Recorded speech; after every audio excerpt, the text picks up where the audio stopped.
Ok, venons à d'autres éléments. Nous sommes arrêtés. Les trois biens ici. Ce stretch. Ok.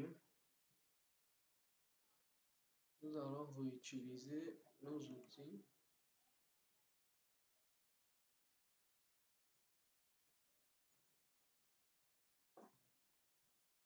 Ok, on va utiliser l'élément filet qu'on avait sauté.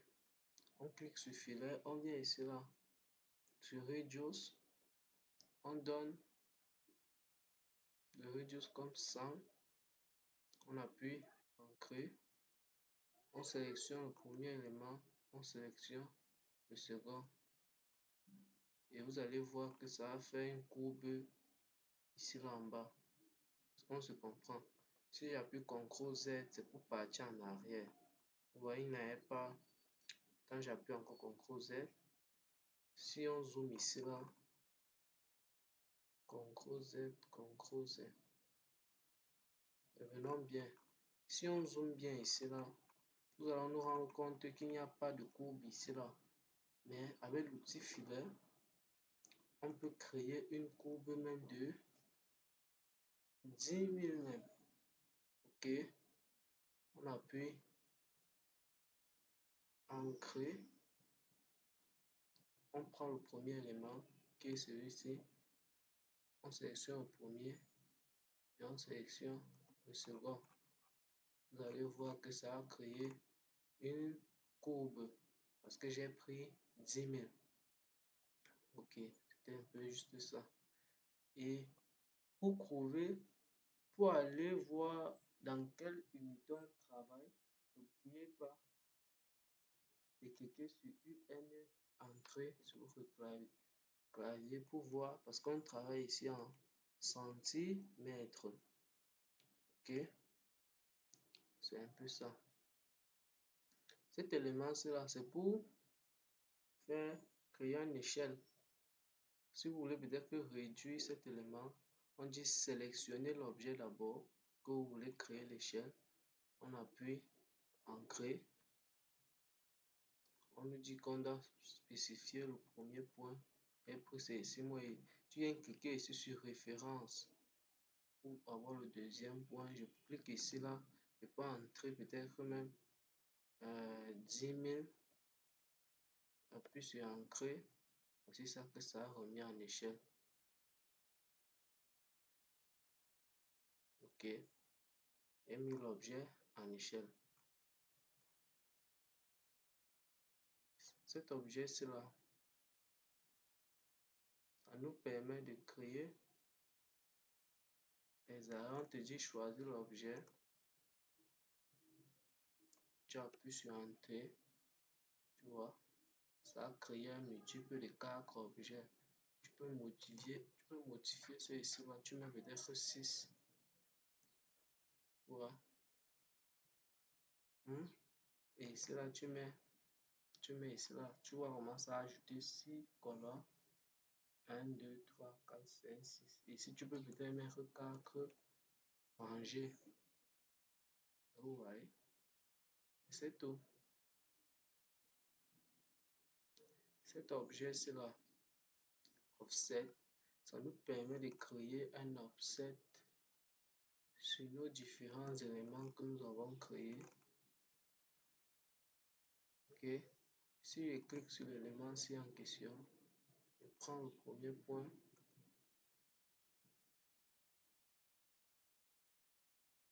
Je prends le deuxième point. Je sélectionne l'objet. Vous voyez, ça a créé un offset de 10. Vous voyez. Peut-être que je vais créer un offset sur ça là. Je clique en question ici. Je veux un offset peut-être de 100. Ouais, je spécifie et j'appuie d'abord Ancrer. Je sélectionne l'objet. Si vous voyez bien. Si vous voyez bien. Regardez. Regardez. Ok. C'est 100, 100. Vous voyez. Ok, c'est ça.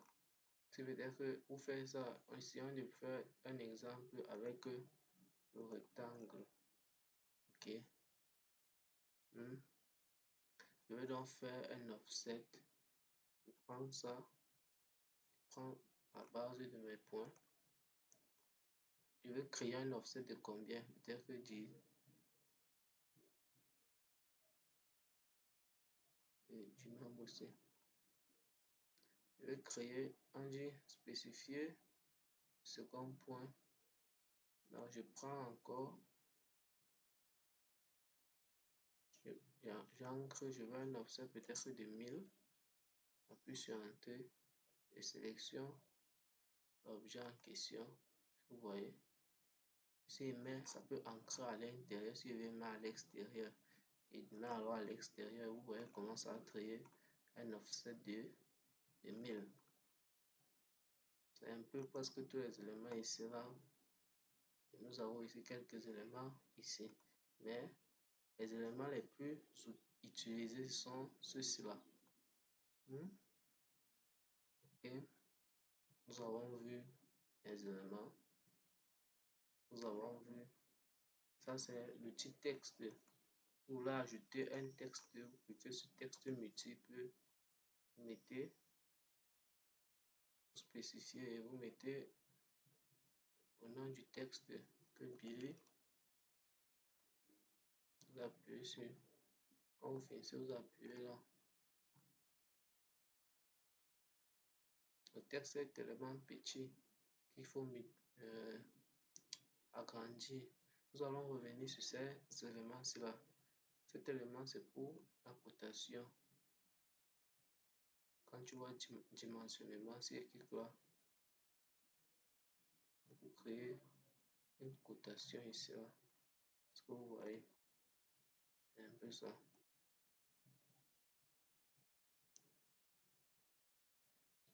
J'appuie sur effacer ici là. Nous allons revenir sur les outils texte, tout et consorts. Nous avons vu l'outil ligne et l'outil modifier. Nous avons l'outil annotation, l'outil dimensionnement. Ok. Pour importer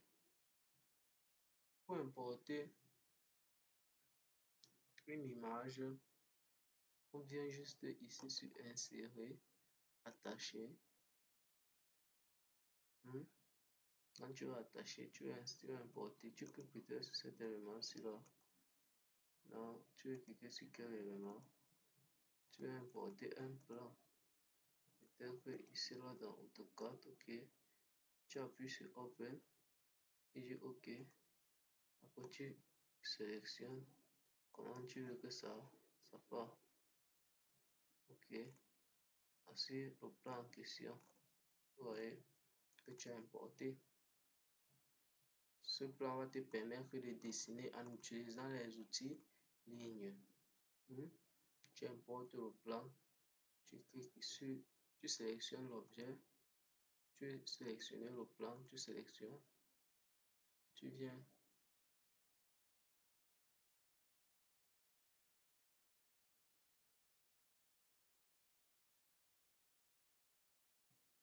Ok.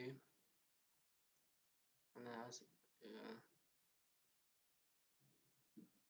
j'ai réussi à importer mon image. Si je sélectionne l'image en question, je peux faire créer un bandwidth, donc séparer l'objet. Si je clique là comme ça, je décide de séparer celui-ci, ça me sépare le plan 2. Je vais appuyer CTRL Z. CTRL Z pour revenir en arrière. Je sélectionne mon objet, j'ai seulement besoin du plan. Je viens ici, je clique sur créer, clipping, boundary. Et là, du coup, je peux créer mon clipping boundary. Ok, maintenant je peux bien travailler. Si je vois bien que tellement que l'image est trop claire, je peux réduire l'opacité ici là. Vous voyez que ça se voit plus clair. Et ici là, je peux essayer de réduire le contraste pour voir comment je peux bien travailler. Est-ce qu'on se comprend? Ça c'est pour modifier, pour voir comment je peux mieux travailler. qu'ils puissent bien voir les murs. Hein? C'est un peu ça. Ok, ok, vous êtes d'accord?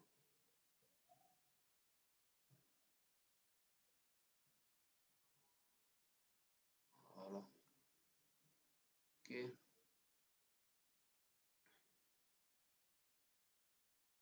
c'est un peu comment on importe les images sur AutoCAD.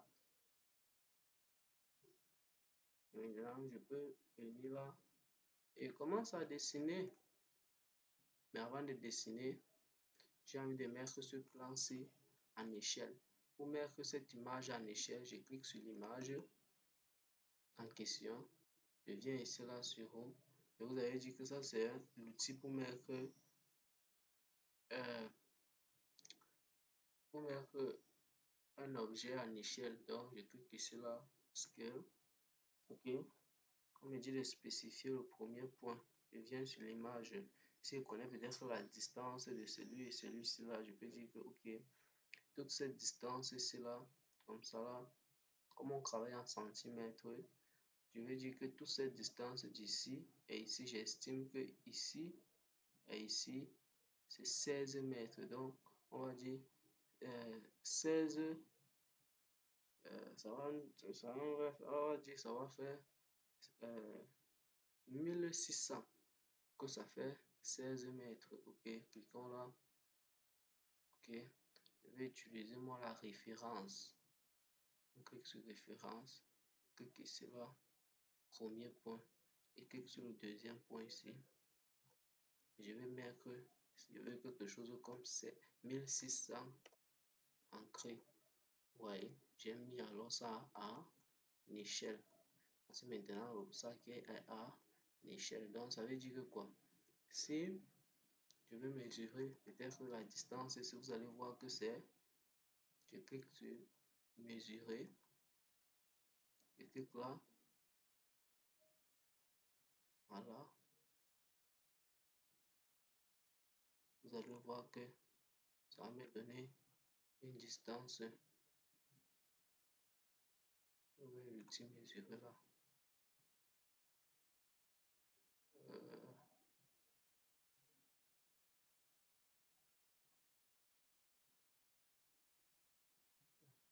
j'ai besoin de la distance. Là, on clique là, là, là. Vous voyez, on est à 1599. C'est parce que ce n'est pas aussi spécifié, mais vous voyez que quand même que c'est en échelle. Ok, vous voyez que quand même que c'est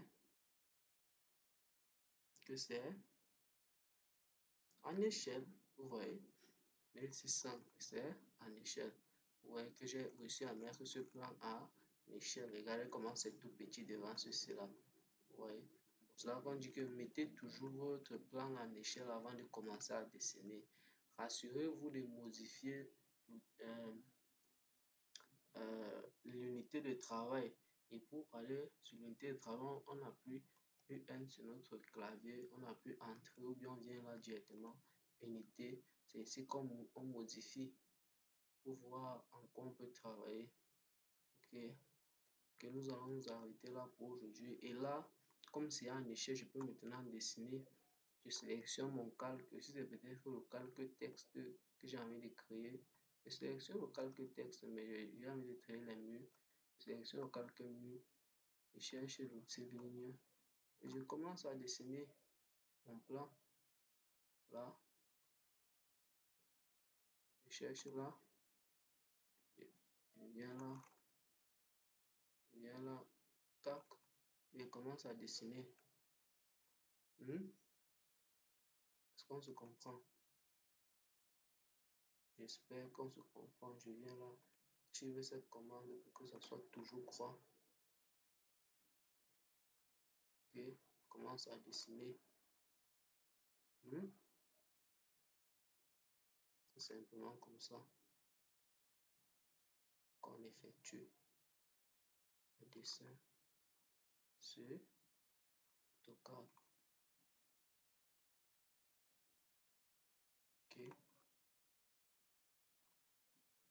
pour zoomer. Vous voyez que je crée bien un peu les erreurs parce que je ne zoome pas. Je suis ici un peu pressé. Vous voyez. Vous prenez votre temps et vous allez faire mettre ce plan-là. Parce que vous avez à tout modifier. Ce qu'il fallait modifier.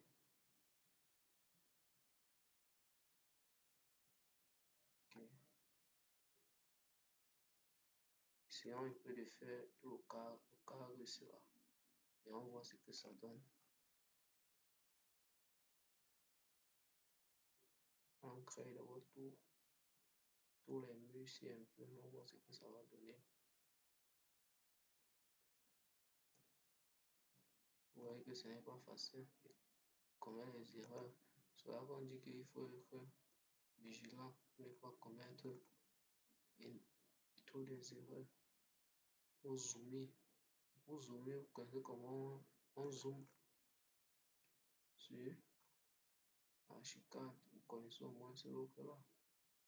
On ne va pas revenir sur quelque chose. Ok. Vous voyez. Imaginons qu'on masque un peu. On se décide un peu de...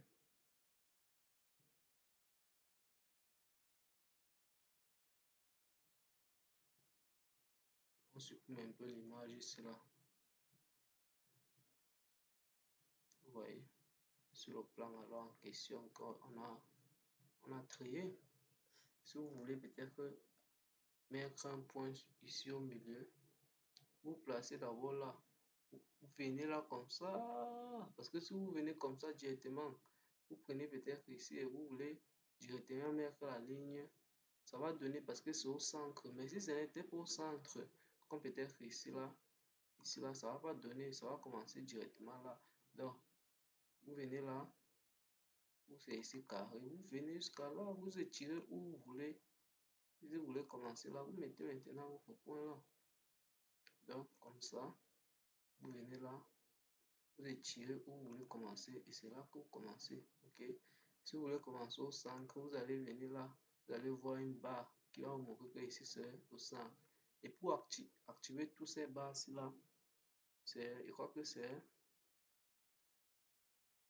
sur cette option ici là, sur la barre de commande ici là, on active presque tous les barres qui se trouvent ici, c'est activé d'abord ici là. Pour trouver le centre, je crois que ça se trouve ici en bas. Attendez. Voilà. C'est ici. Midpoint, centre, tout ça. Tu actives. Ça va te permettre de tracer tout et tout et tout. Ok. Nous allons nous arrêter ici pour aujourd'hui. Merci encore. Bonne journée à vous.